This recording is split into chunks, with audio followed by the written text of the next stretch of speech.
Hi hello welcome to Savari vlogs. ఇదేంటో తెలుసా, liver fry అనమాట. నేను లివర్ ఫ్రై తీసుకొచ్చి ఎలా చేశాననేది చూపిస్తాను. ఫస్ట్ అయితే బాండీ పెట్టాను, దాంట్లో ఆయిల్ అయితే పోసాను. దానికి కావాల్సిన పచ్చిమిర్చి, టమాటో, ఆనియన్స్, కట్ చేసుకున్న లివరు, కొంచెం అల్లం పేస్ట్. సో ఫస్ట్ అయితే కళాయిలో కొంచెం పసుపు వేసాను, తర్వాత ఆనియన్స్ వేసాను, తర్వాత కొంచెం టమాటో, పచ్చిమిర్చి, అల్లం పేస్టు ఇవన్నీ వేసి కాసేపు మగ్గనిచ్చాలి.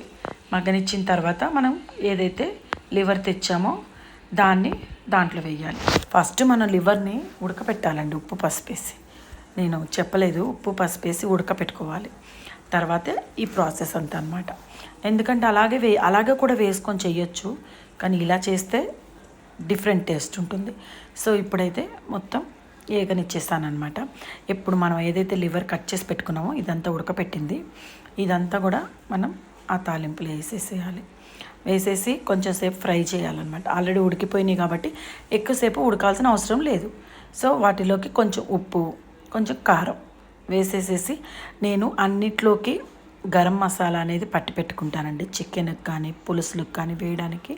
సో ఆ మసాలా ఒక్కటి వేస్తే చాలు. దీంట్లోకి అల్లం పేస్టు, కొంచెం మసాలా పొడి, ఈ రెండు సరిపోతాయి, ఇంకేం అవసరం లేదు. చాలా బాగుంటుంది లివర్ ఫ్రై. ఇది నేను చాలాసార్లు మా నాన్నగారికి చేసి పెడతాను, మా ఇంట్లో ఎవరికైనా చేసి పెడతా. బాగుంటుంది తినడానికి, టేస్ట్ అనమాట. సో మీరు కూడా ఒకసారి ట్రై చేయండి, ఎలా ఉందో నాకు కామెంట్ చేయండి. Bye bye.